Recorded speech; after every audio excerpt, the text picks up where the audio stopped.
अस्सलाम वालेकुम वरहमतुल्लाहि वबरकातुहू। दोस्तों, सऊदी अरब की आज की फटाफट ताज़ा और बड़ी खबरों में आपका स्वागत है। मैं हूं साकिब मिर्ज़ा और आप देख रहे हैं गल्फ लाइफ हिंदी।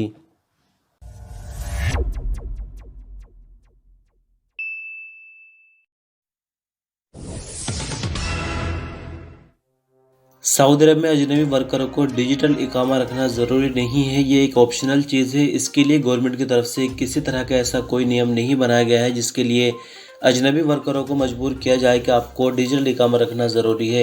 अखबार 24 के मुताबिक सऊदी पासपोर्ट डिपार्टमेंट यानी जवाज़ात के स्पोकमैन कैप्टन नासिर अल अतैबी ने कहा कि अजनबी वर्करों के लिए डिजिटल इकामा इस वक्त तक ज़रूरी नहीं है। ये एक ऑप्शनल चीज़ है, जो चाहे इसे वेबसाइट से डाउनलोड करके रख सकता है। और अगर कोई नहीं चाहता कि वो वेबसाइट से डिजिटल इकामा डाउनलोड करके अपने फ़ोन में रखे तो कोई ज़रूरी नहीं है। वो चाहे तो पुराना इकामा कार्ड दिखाकर भी अपने काम करा सकता है, उससे डिजिटल इकामा नहीं मांगा जाएगा। डिजिटल इकामे से फ़ायदा ये होता है कि इसे स्मार्टफोन्स में डाउनलोड करके सेव किया जा सकता है। डिजिटल इकामा दिखाना ही काफ़ी होता है, फिजिकल इकामा दिखाने की ज़रूरत नहीं पड़ती। आपकी जानकारी के लिए बता दें कि सऊदी अरब के पासपोर्ट डिपार्टमेंट यानी जवाज़ात ने कुछ वक्त पहले डिजिटल इकामों को जारी करने का सिलसिला शुरू किया था। अगर कोई भी सऊदी अरब में रहने वाला अपना डिजिटल इकामा जारी करना चाहता है तो उसको चाहिए कि खुद के अपशेयर अकाउंट में लॉगिन करे। सऊदी अरब की मिनिस्ट्री ऑफ ह्यूमन रिसोर्सेज का कहना है कि 3 सूरतों में कफील की बिना मंजूरी के अजनबी वर्कर अपना इकामे का ट्रांसफ़र ले सकता है। आजिल अखबार के मुताबिक एक शख्स ने मिनिस्ट्री के ट्विटर अकाउंट पर सवाल किया कि एक अजनबी वर्कर का इकामा उसकी कफील की मर्जी के बिना किन किन कंडीशन में ट्रांसफ़र हो सकता है। इसके जवाब में मिनिस्ट्री की तरफ से कहा गया है कि अगर वर्कर का इकामा और लेबर कार्ड ख़त्म हो जाए या 3 महीने तक सैलरी ना मिली हो या कफील ने नाजायज़ तौर पर हरूब लगा दिया हो तो ऐसी कंडीशन में इकामा ट्रांसफ़र करने के लिए कफील की मंजूरी की ज़रूरत नहीं पड़ेगी। ऐसे किसी भी वर्कर का ट्रांसफ़र नहीं हो सकता जिसका लेबर कार्ड रिन्यू हो चुका हो या उसको रिन्यू करने के लिए फ़ीस अदा कर दी गई हो। साथ ही आपको बता दें कि जो तीनों कंडीशन बताई गई है इनको आपको प्रूफ करना पड़ेगा, यानी जो आपका कफील या कंपनी है उसको गुनहगार ठहराना पड़ेगा, तभी ट्रांसफ़र मिलेगा। यानी अगर इकामा एक्सपायर है तो वो तो इजीली चेक करके दिखा सकते हैं, उसमें कोई मुश्किल नहीं है। जहाँ तक सैलरी का मसला है तो सैलरी के आपको सबूत दिखाने पड़ेंगे कि मुझे 3 महीने से सैलरी नहीं मिली है और इससे पहले की सैलरी मुझे मिली है। साथ ही जो गलत हरूफ का सवाल यहाँ पर आया है तो वो भी आपको प्रूफ करना पड़ेगा। उसके बाद ही जो है वो स्पॉन्सरशिप का ट्रांसफ़र मुमकिन हो सकेगा। Saudi Arab ministry of health ने कोरोना वायरस से मरने वालों के अनुपात पर वैक्सीन के असर के बारे में बयान जारी किया है। अखबार 24 के मुताबिक मिनिस्ट्री ऑफ हेल्थ का कहना है कि सऊदी अरब में कोरोना वैक्सीन की पहली खुराक लेने पर वायरस से मरने वालों की तादाद में 72% की कमी हुई है, जबकि दूसरी खुराक लेने के बाद ये परसेंट 84 तक पहुंच गई है।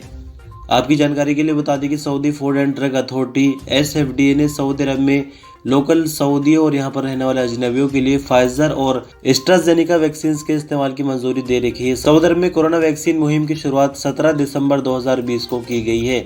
तो इस खबर के मुताबिक मिनिस्ट्री ऑफ हेल्थ का कहना यह है कि जो मरने वालों की तादाद आजकल कम निकल रही है उसकी जो वजह है वो वैक्सीन है। वैक्सीन लेने के बाद कोरोना से लोगों की मौत नहीं हो रही, यानी मरीज आ भी रहे हैं और ठीक भी हो रहे हैं लेकिन मौत तक नहीं जा रहे हैं। बहरहाल आपको क्या लगता है आप बता सकते हैं, क्योंकि जिस तरह की रिपोर्ट्स आ रही है जब से वैक्सीन का सिलसिला खासकर सऊदी अरब में शुरू हुआ है तभी से केस जो है वो काफ़ी ज़्यादा निकल रहे हैं।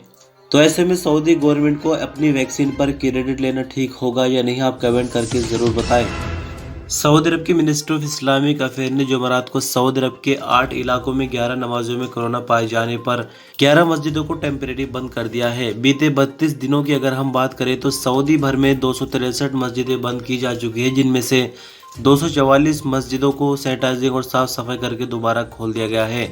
मिनिस्ट्री ऑफ इस्लामिक अफेयर ने अपने बयान में आगे बताया कि 4 मस्जिदें ईस्टर्न रीजन में बंद की गई जहां 4 नमाजों में कोरोना पाया गया। एक मस्जिद रियाज रीजन, एक अलजौफ, एक अल कसीम, एक नॉर्दर्न बॉर्डर, एक नजरान, एक मदीना मुनव्वरा और एक हाइल रीजन में बंद की गई है। इन सभी जगहों पर कोरोना का एक मरीज रिकॉर्ड पर आया था। मिनिस्ट्री ऑफ इस्लामिक अफेयर का कहना है कि 7 मस्जिदें सैनिटाइजिंग और साफ सफाई करके दोबारा खोल दी गई है। इनमें से 2 का ताल्लुक रियाज रीजन, 2 ईस्टर्न रीजन, 2 हाइल रीजन और 1 मक्का मुकर्रमा रीजन से है। मिनिस्ट्री ऑफ इस्लामिक अफेयर ने सभी नमाजियों और मस्जिदों के जिम्मेदारों से फिर से एक बार अपील की है कि वो सबकी और खुद की सलामती के लिए कोरोना की SOPs की अच्छी तरह से पाबंदी करें। इंटरनेशनल मार्केट में सोने की बढ़ती हुई कीमतों से प्रभावित होकर सऊदी गोल्ड मार्केट में भी जुमेरात को सोना महंगा हो गया है। सऊदी अरब में 24 कैरेट 1 ग्राम सोना जुमेरात को 208 रियाल और 10 हलाला में बेचा गया, जबकि बुधवार को इसकी जो कीमत थी वो 207 रियाल और 1 हलाला थी। 21 कैरेट 1 ग्राम सोने की कीमत बुध को 181 रियाल और 13 हलाला थी, जबकि जुमेरात को बढ़कर 182 रियाल और 8 हलाला हो गई। आपकी जानकारी के लिए बता दें कि सऊदी अरब में सबसे ज्यादा 21 कैरेट सोना और इसके जेवरात ही बेचे जाते हैं। 18 कैरेट के 1 ग्राम सोने की कीमत जुमेरात को 156 रियाल और 7 हलाला रही, जबकि बुध को इसकी कीमत 155 रियाल और 26 हलाला रिकॉर्ड की गई। 14 कैरेट 1 ग्राम सोना बुधवार को 120 रियाल और 76 हलाला में बेचा गया, जबकि जुमेरात को बढ़कर इसकी कीमत 121 रियाल और 39 हलाला हो गई। सऊदी अरब में एक औंस सोना 6,476 रियाल 25 हलाला में बेचा जा रहा है, जबकि बुधवार को इसकी कीमत 6,442 रियाल और 50 हलाला थी। 21 कैरेट के 8 ग्राम वाले सोने की बिस्किट की कीमत जुमेरात को 1456 रियाल और 67 हलाला रही, जबकि बुधवार को इसकी कीमत 1449 रियाल और 8 हलाला थी।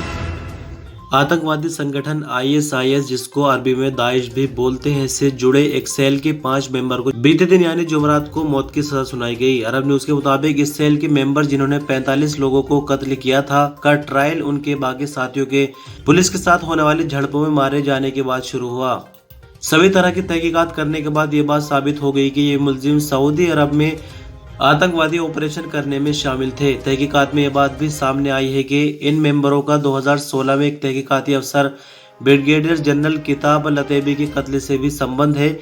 ब्रिगेडियर जनरल को उस वक्त कत्ल किया गया जब वो अद्दवादमी कमिश्नरी में अलर्जा थाने में पहुंचे थे। इसके बाद ISI ने उनके कत्ल की जिम्मेदारी कबूल की थी। ये मुलजिम सऊदी अरब की 3 मस्जिदों में बम धमाके करने में भी शामिल थे। उन्होंने पहले अगस्त 2015 में आभा में स्पेशल इमरजेंसी फोर्स की मस्जिद को निशाना बनाया। इस हमले में पुलिस के 11 जवान शहीद हुए, जबकि 4 बांग्लादेशी वर्कर समेत 15 लोगों की जान गई थी। इसके बाद इन मुलजिमों ने अक्टूबर 2015 में नजरान के इलाके में इस्माइली कम्युनिटी की अल मुशीद मस्जिद को निशाना बनाया, जिसके नतीजे में 2 लोगों की मौत जबकि 27 जख्मी हुए थे। इन मुलजिमों की तरफ से तीसरी मस्जिद पर हमला जनवरी 2016 में अल-अहसा की मस्जिद अल रधा में किया गया। इस हमले में 5 लोगों की मौत जबकि 16 जख्मी हो गए थे, जिनमें 3 पुलिसकर्मी भी शामिल थे। सऊदी अरब के मौसम विभाग ने जुमा यानी 12 मार्च के लिए सऊदी अरब के कई इलाकों में क्या कुछ बदलाव हो रहा है उसके बारे में पूर्वानुमान बताया है। मौसम विभाग का कहना है कि जुमे को सऊदी अरब के 8 इलाकों में तेज रेतीला तूफान आएगा, जिससे सामने का मंजर पूरी तरह से नजरों से ओझल हो जाएगा, यानी विजिबिलिटी काफी हद तक कम हो जाएगी। तेज रेतीली तूफानी हवाओं की जो रफ्तार होगी वो प्रति घंटा 55 किलोमीटर से ज्यादा होगी। नेशनल सेंटर का कहना है कि जुमे को नॉर्दर्न बॉर्डर, अल-जौफ, रियाज, ईस्टर्न रीजन, कसीम, हाइल, मक्का मुकर्रमा, मदीना मुनव्वरा के पूर्वी इलाके तेज रेतीले तूफान की लपेट में होंगे। नेशनल सेंटर का आगे कहना है कि जुमे को सबसे ज्यादा टेम्परेचर यानी 39 डिग्री सेंटीग्रेड मक्का मुकर्रमा में होगा, जबकि सबसे कम टेम्परेचर यानी 10 डिग्री सेंटीग्रेड तारीफ में होगा। जबकि अल-जौफ और नॉर्दर्न बॉर्डर रीजन में कई जगहों पर बारिश होने की भी उम्मीद है। इसी के साथ पश्चिमी सऊदी अरब के कुछ इलाकों में गर्मी ज्यादा होगी। सऊदी अरब में बीते 24 घंटों के दौरान कोरोना के 390 मरीज रिकॉर्ड पर आए हैं, जबकि 267 नई रिकवरी भी रिकॉर्ड पर आई है। तो इस तरह से 390 नए मरीज रिकॉर्ड पर आने के बाद कुल मरीजों की तादाद बढ़कर 3,81,348 हो गई, जबकि 267 नई रिकवरी रिकॉर्ड पर आने के बाद कुल रिकवरियों की तादाद बढ़कर 3,71,850 हो गई है। इसी तरह से कोरोना से 6 नई मौत हुई, जिसके बाद कुल मरने वालों की तादाद 6,551 हो गई है। सऊदी अरब में फिलहाल एक्टिव केसों की तादाद 2,947 है, जबकि इनमें से क्रिटिकल केस 538 है, जो कि ICU में इलाज के लिए। सऊदी मिनिस्ट्री ऑफ इंटीरियर यानी गृह मंत्रालय ने अपने हमवतन सऊदी और उसकी बीवी के कातिल को मौत की सजा सुना दी है। सऊदी प्रेस एजेंसी के मुताबिक मिनिस्ट्री ऑफ इंटीरियर ने जुमेरात को अपना बयान जारी करके कहा कि सऊदी शहरी मोहम्मद बिन जाबिर अल शहरानी ने सऊदी औरत वजदान बिन्त जैफुल्लाह शराहिली और उसके पति मुर्शिद बिन उमर शराहिली को फायरिंग करके कत्ल कर दिया था। मोहम्मद अल शहरानी वारदात करके फरार हो गया था। पुलिस ने उसे तलाश करके गिरफ्तार कर लिया था। मिनिस्ट्री ऑफ इंटीरियर का कहना है कि पूछताछ के बाद अल शहरानी पर जुर्मों की दफा लगाई गई। मिनिस्ट्री ऑफ इंटीरियर ने आगे बताया कि अल शहरानी का केस फौजदारी अदालत में भेजा गया। वहां कत्ल का इल्जाम साबित हो जाने पर उसे मौत के बदले मौत के इस्लामी कानून के मुताबिक कसास की सजा सुनाई गई। अपील कोर्ट और सुप्रीम कोर्ट ने भी कसास की सजा की पुष्टि कर दी थी। आखिर में अवान शाही यानी रॉयल कोर्ट, जहाँ पर किंग सलमान बैठते हैं, ने अदालती फैसले पर अमल करने का फरमान जारी कर दिया, जिसे बीते दिन यानी जुमेरात को अमल में लाया गया और इस बंदे की जिसने दोनों मियाँ बीवी का कत्ल किया था उसकी गर्दन उड़ा दी गई।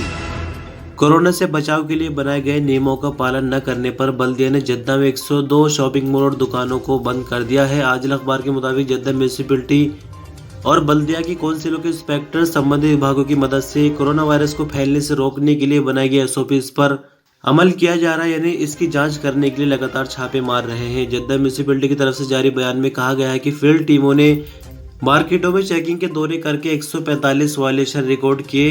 इंस्पेक्टर्स एसओपीज पर अमल कराने के लिए छापा मुहिम जारी रखे हुए हैं। म्यूनिसिपैलिटी का कहना है कि चेकिंग के दौरान मार्केटों में हमने ये पाया कि जो ग्राहक है वो तो एसओपीज की अच्छे से पाबंदी कर रहे हैं, लेकिन जो दुकान वाले होते हैं या मॉल वाले होते हैं वहां पर कई तरह की कमियां पाई गई, जिसके चलते 102 दुकानों जिसमें मॉल वगैरह भी शामिल है को सील कर दिया गया है।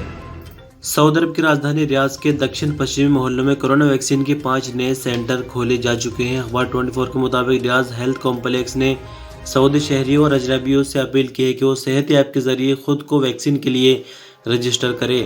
पहली फुर्सत में वैक्सीन लेने की कोशिश करें, ये सोसाइटी के सभी लोगों की सेहत और सलामती के लिए जरूरी है।